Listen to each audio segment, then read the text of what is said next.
नूर अहमद जी, आपने सुना आशा जी को, मांग कर रही है केदारनाथ धाम में साजिश रची जा रही है। हिंदुओं का पवित्र धाम है ये, बड़ी तादाद में श्रद्धालु यहां पर पहुंचते हैं, गैर हिंदुओं का प्रवेश वर्जित हो, क्या कहेंगे आप इस पर? देखिए, आशा नौटियाल जी ही नहीं, इस वक्त एक हवा चल रही है जो विधायक, अभी केतकी जी का बयान भी आप ही लोगों के जरिए हमने सुना था, और ये बहुत सारे सांसद, विधायक, मंत्री इस टाइम बोल रहे हैं। लेकिन बाकी लोगों ने तो साफ कर दिया था कि मुसलमान हिंदू, मुसलमान हिंदू, लेकिन आशा जी ने किसी का नाम नहीं लिया, गैर हिंदू कहा है, और गैर हिंदुओं में से मुसलमान ही नहीं आते।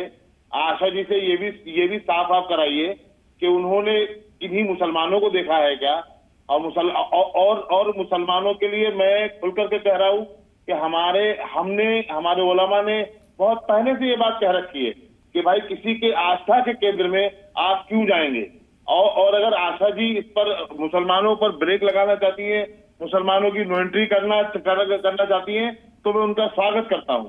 लेकिन ये काम जो भाजपा के विधायक और सांसदों ने और सरकारों ने ले रखे हैं, ये काम तो हमारे साथ जो अमन गिरी जी बैठे हैं, हमारे साथ दूसरे आशा जी, इस सवाल पर आप अपनी प्रतिक्रिया दीजिए। काम है ना, अरे सारे काम भाजपा के विधायक सांसद ले लेंगे तो अमन गिरी जी का क्या होगा? आशा जी जुड़ी हुई है, वो जवाब देंगे खुद इस पर। मिश्रा जी का क्या होगा?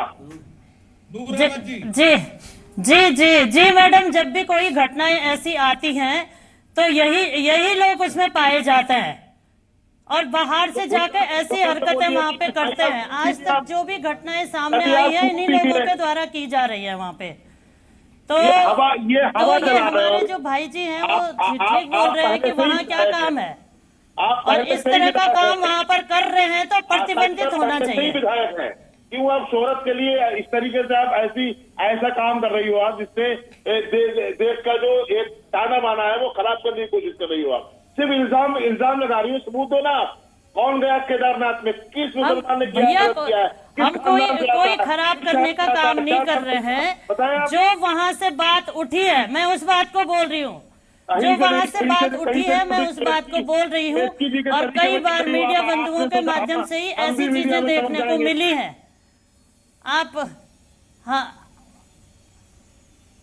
कई बार ऐसी चीजें वहाँ पर हुई है और वहाँ के स्थानीय लोग भी आहत हुए हैं। ठीक है, हमारे साथ और भी मेहमान जुड़े हुए हैं, एक रिएक्शन हम उनसे भी ले लेते हैं।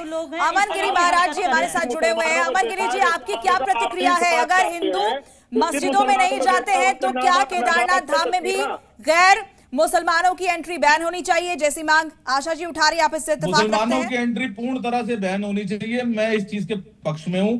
कारण क्या है कि जो घोड़े वाले होते हैं, जो खच्चर वाले होते हैं, वो बहनों को लेकर जाते हैं, उनके साथ बदतमीजी करते हैं। ऐसी कई घटनाएं मेरे पास प्रमाण के साथ है।